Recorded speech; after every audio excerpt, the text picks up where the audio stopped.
Assalamualaikum Ustadz. Waalaikumsalam Adi. Kayaknya Ustadz lagi santai, boleh dong saya ikut gabung, hehehe. Boleh, bolehnya juga pakai banget Di. Sini duduk aja, kita santai-santai bareng. Ustadz, saya punya pertanyaan yang lumayan penting nih. Nanyain tentang apa Di? Apa tentang puasa? Kalau kamu nanyanya sebelum sholat subuh, insya Allah penting.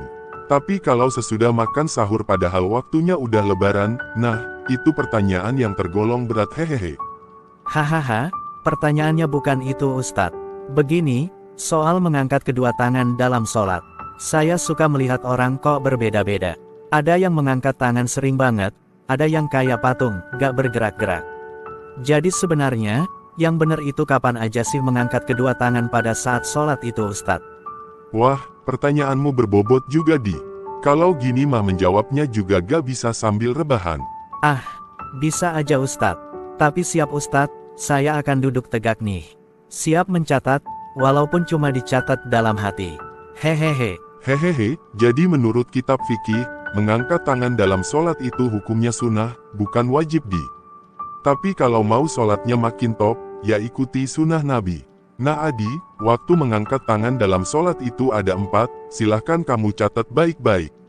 Pertama, saat takbiratul ihram. Contohnya, pas pertama masuk sholat, pada saat mengucapkan Allahu Akbar. Ini kayak kamu masuk pintu gerbang sholat. Harus konsentrasi ke niat sholat, mengangkat kedua tangan sambil mengucap dalam hati, saya niat sholat, ya Allah. Jangan malah pas takbiratul ihram masih sibuk betulin peci. Adi, itu bukan khusyuk, itu masih priwet. Yang kedua Adi, yaitu saat ruku. Contohnya, sebelum ruku, angkat kedua tanganmu sambil berucap Allahu Akbar. Jangan langsung ruku kayak orang kaget melihat cicak jatuh. Ini momen sakral, bukan dodgeball. Adi, mengangkat kedua tangan yang ketiga adalah saat itidal atau bangkit dari ruku. Contohnya, pas kamu bangun dari ruku dan mengucap Samiallahu liman hamidah. Ini penting juga Adi. Jangan lupa angkat kedua tangan, bukan sekadar lurus berdiri kayak orang lagi menunggu jemputan. Yang nomor 4 itu, adalah saat bangkit dari tasyahud awal ke rakaat ketiga, kamu disunahkan untuk mengangkat kedua tangan lagi.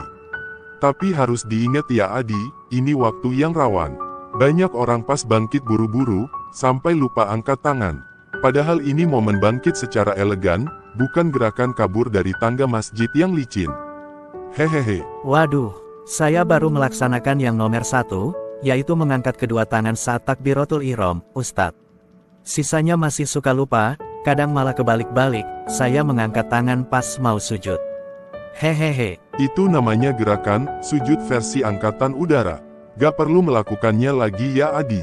Siap, Ustadz. Tapi boleh nggak mengangkat kedua tangan setinggi jidat, biar terasa totalitas? Boleh-boleh saja Adi. Tapi perlu hati-hati, jangan sampai kayak ngelempar topi wisuda. Sunahnya mengangkat kedua tangan itu, telapak tangan sejajar dengan pundak atau telinga, lalu jari-jari direnggangkan dikit. Bukan kayak gerakan jurus Kamehameha. Hehehe, jadi semua gerakan mengangkat kedua tangan dalam sholat itu hukumnya sunnah, ya Ustadz.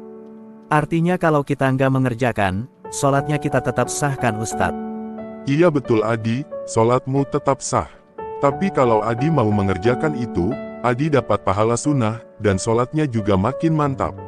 Malaikat pun bilang, nah, ini baru sholat gaya Rasulullah. Makasih ya Ustadz, sekarang saya paham, kalau mengangkat kedua tangan kita pas sholat, itu bukan tanda kita nyerah, tapi tanda ketaatan kita kepada Allah Subhanahu wa Ta'ala dan Rasul-Nya. Benar begitu kan Tat? Masya Allah kamu Di, kamu bisa juga ngomong bijak, tapi ini ngomongnya bukan pas lagi ngantuk kan ya? Hehehe.